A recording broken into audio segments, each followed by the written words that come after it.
បាទសូមគោរពនឹងជម្រាបសួរប្រិយមិត្តពុកម៉ែបងប្អូនដែលនិយមតាមដានក៏ដូចជាចាំយកតម្រុយ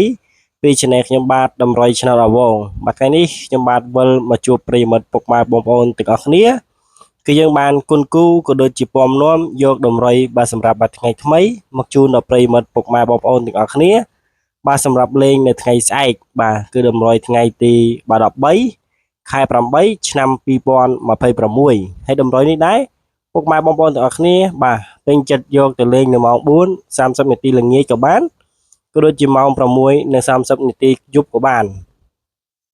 អញ្ចឹងប្រិយមិត្តបងប្អូនទាំងអស់គ្នាដែលមិនទាន់បានជួយចុច like ក៏ដូចជា subscribe channel អាវងក៏ដូចជាបាទ admin ទេបងប្អូនទាំងអស់គ្នាកុំភ្លេចជួយចុច like ក៏ដូចជា subscribe ដើម្បីទទួលបាននៅរាល់តម្រុយក៏ដូចជាវីដេអូដែលខ្ញុំបាទចេញទៅថ្មីហ្នឹងគឺពុកម៉ែបងប្អូនទាំងអស់គ្នាបាទបានឃើញក៏ដូចជាបានបាទយកតម្រុយមុនគេហើយតម្រុយនេះគឺសិតតែជាតម្រុយដែលខ្ញុំបាទរិះរកក៏ដូចជាគុណគូ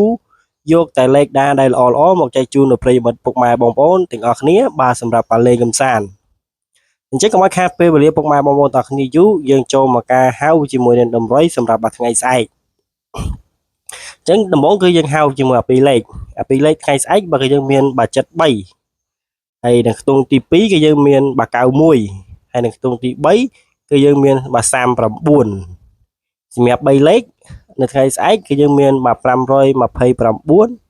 និង892ហើយសម្រាប់បាទលេខខ្ទង់ចុងក្រោយបាទគឺយើងមានបាទ521អញ្ចឹងសម្រាប់អា2លេខក៏ដូចជាអា3លេខគឺយើងមានតែប៉ុណ្្នឹងទេសង្ឃឹមតែប្រិយមិត្តពុកម៉ែបងប្អូនទាំងអស់គ្នាបាទបានយកបិចក៏ដូចជាសិភៅកត់តោះឥឡូវយើងមកមើលជាមួយនឹងបាទលេខអូសខ្ទង់យើងវិញពុកម៉ែបងប្អូនទាំងអស់គ្នាបាទគឺពុកម៉ែបងប្អូនទាំងអស់គ្នាយកទៅអូសខ្ទង់ឬក៏ពុកម៉ែបងប្អូនទាំងគ្នាចង់ជោគចង់អីកង់ត្រេងចង់អីតាមចិត្តបាទសម្រាប់បាទលេខអូសខ្ទង់យើងថ្ងៃស្អែកបាទគឺយើងមានបាទ20កូដហើយនឹងមួយលេខទៀតគឺ20បាទ60កូដបាទ10កូដហើយនឹង60កូដអញ្ចឹងសម្រាប់តម្រុយថ្ងៃទី13ខែ8គឺយើងមានតែប៉ុណ្្នឹងទេ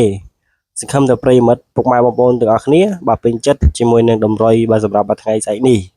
អញ្ចឹងជាចុងក្រោយខ្ញុំបាទក៏សូមអរគុណដល់ប្រិយមិត្តពុកម៉ែបងប្អូនទាំងអស់គ្នាដែលតែងតែតាមដានក៏ដូចជាជួយចុច like ក៏ដូចជា subscribe ដើម្បីបាទជាការលើកទឹកចិត្តដល់ខ្ញុំបាទធ្វើតម្រុយល្អៗជូនពុកម៉ែបងប្អូនទាំងអស់គ្នាទៀត